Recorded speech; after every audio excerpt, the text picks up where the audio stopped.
नमस्कार दोस्तों, स्वागत है आपका मेरे YouTube चैनल पर देसी इंग्लिश सेंटर पर। दोस्तों, आज की जो स्टोरी है वो बहुत ही प्यारी सी स्टोरी है।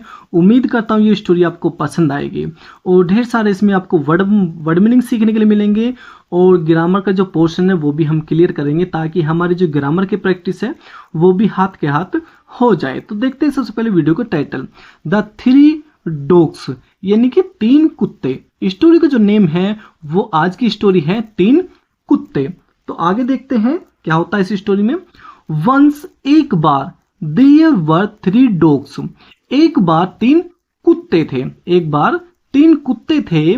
दे वर गुड फ्रेंड्स, दे वे वर गुड फ्रेंड्स, वे अच्छे दोस्त थे। एक बार तीन कुत्ते थे, वे अच्छे दोस्त थे। आगे देखते हैं। दे shared their thoughts and food too, they shared, वे बांटा करते थे। क्या बांटा करते थे? their thoughts, अपने विचारों को बांटा करते थे। यानी कि इसका अर्थ ये हुआ, यानी कि जो उनके मन में विचार आते थे वो एक दूसरे से शेयर करते थे। यार मेरा तो ये करने के लिए मन कर रहा है, मेरा वो मन कर रहा है करने के लिए। तो इस तरीके से वो अपने विचार एक दूसरे के साथ रखते थे।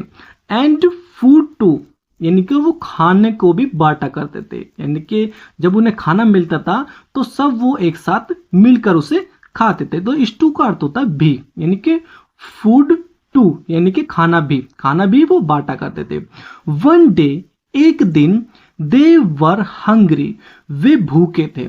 एक दिन वे भूखे थे। दोस्तों, वर्ब के साथ यदि कोई वर्ब दी गई है तो वो सेंटेंस हमारा पास्ट कंटिन्यूअस का हो जाता है यदि वर्ब में आईएनजी का प्रयोग किया गया। लेकिन अगर वर्ब के साथ कोई वर्ब के साथ कोई वर्ब नहीं दी गई है तो वो हमारा सिर्फ पास्ट का सिंपल सेंटेंस हो जाता है। तो एक दिन दे वर हंग्री, वे भूखे थे। एक दिन वो भूखे थे। कौन? तीनों कुत्ते। एंड वॉन्डरिंग का अर्थ होता है भटकना या इधर उधर घूमना। तो वो इधर उधर घूम रहे थे। इन सर्च ऑफ फूड, खाने की तलाश में। वो खाने की तलाश में इधर उधर घूम रहे थे। आफ्टर सम टाइम, कुछ समय बाद, दे रिच्ड, वे पहुंचे। कहां पहुंचे? नियर ए स्ट्रीम, वे एक नदी के पास पहुंचे। तो स्ट्रीम का अर्थ होता है धारा या नदी। वैसे धारा होता है लेकिन हम स्टोरी को समझने के लिए हम यहाँ पे नदी बोलेंगे, यानी कि छोटी सी नदी। वैसे स्ट्रीम होता है धारा, लेकिन हम यहाँ पे नदी बोलेंगे ताकि हमें स्टोरी अच्छे से समझ में आ सके। तो दे रिच्ड नियर ए स्ट्रीम, वो एक नदी के पास पहुंचे। देयर, वहां, दे सा, उन्होंने देखा। जो सी होता है ना, सी की सेकंड फॉर्म होती है सा। तो उन्होंने देखा सम बोन्स, कुछ हड्डियों को। उन्होंने कुछ हड्डियों को देखा लाइन, पड़े हुए। Eight the bottom of the stream, यानी कि उस नदी के तल में। यानी कि जो नदी थी, जो छोटी सी नदी थी, पानी बिल्कुल साफ था उसका। तो उस नदी के तल में, यानी कि नीचे, वहां पे उन्होंने कुछ हड्डियों को पड़े हुए देखा जो पानी में साफ चमक रही थी। दे डिसाइडेड, उन्होंने तय किया। टू ईट देम, उन्हें खाना। भाई उन्होंने उन्हें खाने के लिए तय कर लिया कि हाँ भाई अब उन्हें खाना है उन हड्डियों को पड़े हुए उन तीनों ने। सो इसलिए दे ट्राइड हार्ड, उन्होंने बहुत ज्यादा कोशिश करी। तो ट्राई हार्ड का अर्थ होता है बहुत ज्यादा कोशिश करना, बहुत मेहनत तरीके से कोशिश करना। तो उन्होंने बहुत कोशिश करी।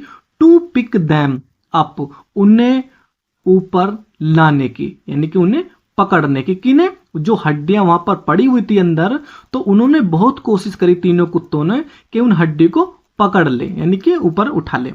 बट लेकिन दे वर फार ब्लू दियर रिच, दे वर फार ब्लू, वे पहुंच से, दियर रिच, वे उनकी पहुंच से बाहर थे। यानी कि उनका वहां पर मुंह नहीं जा रहा था, ऐसे आप समझ सकते हो। तो इसका अर्थ हुआ दे वर फार ब्लू दियर रिच, यानी कि वे उनकी पहुंच से दूर थी। क्या? जो हड्डी पड़ी हुई थी उनकी पहुंच से दूर थी। हैंस, इसलिए, दे डिसाइडेड, उन्होंने तय किया। To drink up all the water of the steam. देखो, अब देखो उन्होंने क्या दिमाग लगाया। हैंस, इसलिए, दे डिसाइडेड, उन्होंने तय कर लिया। क्या तय कर लिया? To drink up all the water of the stream, to drink up, पीने के लिए ऑल द वाटर, सभी पानी, यानी कि जो उस नदी का पानी था, वो छोटी सी नदी का था, उन्होंने तय कर लिया कि इस नदी का सारा पानी पीना है। क्यों पीना है? ताकि वो ये समझ रहे हो क्या, ताकि इस नदी का पानी जब सारा खत्म हो जाएगा तो हम आसानी से इसमें घुस कर उस हड्डी को चुन सकते हैं। तो अब देखते हैं वो सारा पानी पियेंगे या नहीं पियेंगे। आगे देखते हैं, कहां पे आ रहे थे, and then get the bones, तब हड्डी प्राप्त कर लेंगे। भाई पानी पीकर फिर पानी नहीं बचेगा तो इसमें आराम से घुसकर हम हड्डी प्राप्त कर सकते हैं। दे स्टार्टेड, उन्होंने शुरू कर दिया, टू ड्रिंक वाटर, पानी पीना, उन्होंने पानी पीना शुरू कर दिया। सून, जल्द ही, दियर स्टमक्स, उनके पेट, वर फुल ऑफ वाटर, पानी से भर गए। बस जल्द ही उनके जो पेट थे वो पानी से भर गए। तो स्टमक्स होता है दोस्तों पेट। बट लेकिन they did not stop drinking water, they did not stop, वे नहीं रुके, किससे? ड्रिंकिंग वाटर, पानी पीने से। भाई वो पानी पीने से लेकिन नहीं रुके, यानी कि वो पानी पीते रहे लगातार। दियर स्टमक्स, उनके पेट, ग्रू का अर्थ होता है बढ़ जाना। जो ग्रो होता है ना, GROW, ग्रो माने होता है बढ़ना या उगना या बड़ा होना। तो उस ग्रो की सेकंड फॉर्म है ग्रीव, यानी कि पास्ट इंडेफिनिट का सेंटेंस है अफर्मेटिव, क्योंकि उसमें वर्ब की सेकंड फॉर्म का यूज किया जाता है। तो दियर स्टमक्स, उनके पेट, ग्रू, बड़े हो गए, बिगर, यानी कि बड़े हो गए, एंड बिगर, यानी कि उनके जो पेट थे वो बड़े बड़े होते गए। अंटिल, जब तक, they burst open and all the water used out. देखो, दियर ब्रस्ट ओपन, यानी कि जब तक उनका जो पेट था वो फट गया, यानी कि जब तक वो पीते रहे, जब तक उनका जो पेट था वो फट गया। एंड ओपन, यानी कि खुल गया, यानी कि जो पेट था उनका फटकर वो ओपन हो गया, यानी कि खुल गया। And all the water used out, use out का अर्थ होता है बाहर आ जाना, और जो सभी पानी था वो बाहर आ गया। भाई उन्होंने इतना पानी पिया सिर्फ एक हड्डी के लालच में कि हम सारा पानी पी लेंगे और हड्डी को आराम से प्राप्त कर सकते हैं। तो उन्होंने उस पानी को पीने की सारी कोशिश करी, लेकिन पानी तो उन्होंने बहुत पिया, जरूरत से ज्यादा, लेकिन उनका जो पेट था वो फट गया और ओपन हो गया, यानी खुल गया। तो उससे क्या हुआ? Used out, the water used out, इसका अर्थ हुआ यानी कि पानी फिर बाहर आ गया पेट से। द थ्री डॉग्स, तीनों कुत्ते, नाउ, अब, ले डेड, अब मरे पड़े थे। अब जो तीनों कुत्ते थे वो मरे पड़े थे। At impossible, sorry, at the bottom of the stream, यानी कि उस नदी के तल पर, जो उस नदी का जो तल था, अब वहां पर वो तीनों मरे पड़े थे। देयरफॉर, इसलिए, इट इज सेड, इसलिए कहा जाता है, क्या कहा जाता है?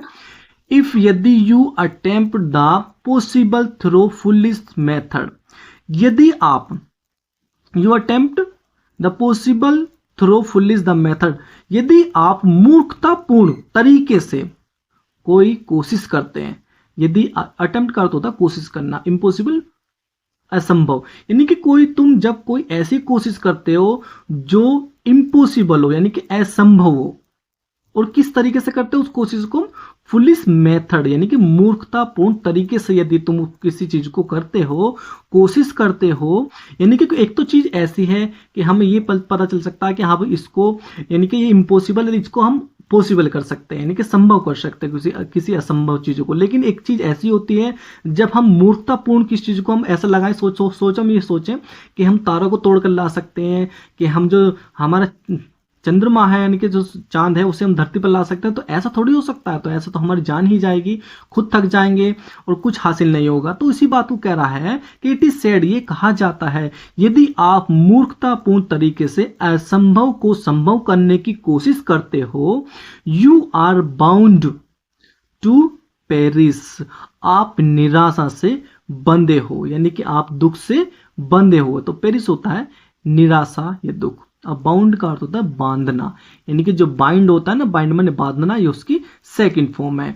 यदि तुम ऐसे ही मूर्खतापूर्ण तरीके से असंभव चीजों को संभव करने की कोशिश करोगे तो तुम एक निराशा से बंधे हो, दुख से बंधे हुए। तो दोस्तों वीडियो कैसे लगी प्लीज कमेंट बॉक्स में जरूर बताएं। And thanks for watching this video.